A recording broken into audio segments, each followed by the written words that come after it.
Aba, mukhang magiging available na itong si Benny Boatwright para dito sa San Miguel Beermen.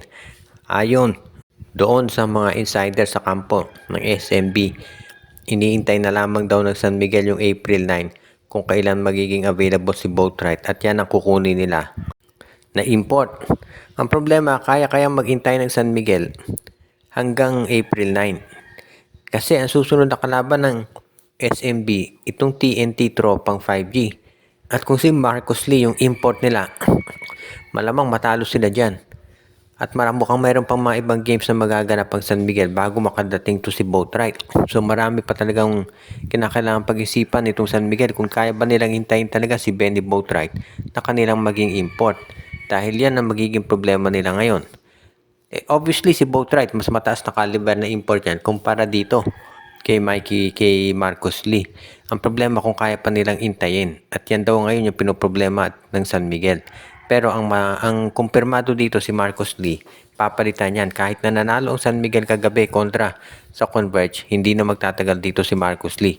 Kinakailangan daw talaga yan napalitan na ng SMB. At yan ngayon, yung isa dito sa mga pinag-iisipang mabuti ng management kung paano nila gagawin.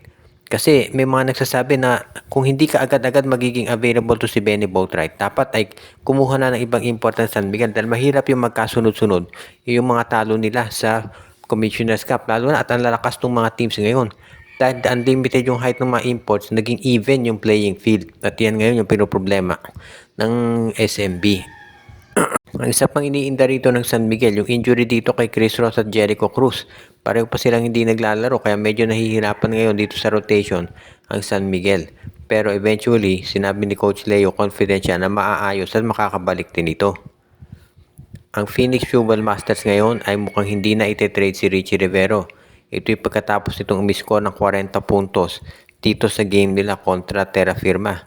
At take note, hindi lang naman ito yung game na magandang nilalaro ni Rivero.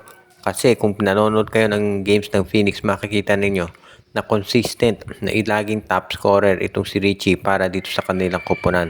At yan ang dahilan kung bakit maraming naniniwala na hindi na to ite-trade ng Phoenix. Ang daming mga teams na gustong kumuha kay Richie Rivero maski nung hindi pa to nakaka-score ng 40. Pero lalo na ngayon siguro nakita nila yung inside-outside game talaga ng nabanggit na player. Kung ikaw naman itong Fuel Masters, gusto mo talaga na mag-continue yung laro ni Rivero, lalo na at lumabas talaga yung husay niya. Kaya nga itong si Richie mukhang kinakailangan talaga na magkaroon ng mas malakas pang mga games para patpakita na yung pagka-score niya na 40, hindi yan one time at mangyayari at mauulit pa yan. Ngayon, para doon sa mga teams na gustong makuha si Richie, sa tingin ko malabo na yan. Whether it is SMC, MVP o Converge, siguradong hindi pa kakawala na ng Phoenix. At take note ha, ito si Perkins at si Kai Balungay, hindi pa yan mga 100%.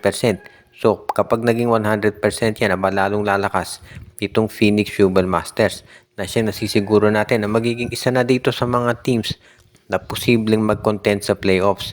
Kaya nga, kung parang ang ganda na PBA ngayon, no? Nakita natin, nandyan tumalaban na itong Phoenix, itong Terra Firma, at yung Blackwater, nanalo din nung last game nila. Ang dahilan kung ba't marami nagsasabi na dapat nang gawing permanent ng PBA yung unlimited height dito sa conference. Kaya nga, itong Terra Firma Jeep at yung iba pang teams katulad ng Phoenix, sigurado na kabilang doon sa mga nakikinabang dito sa rule na yan.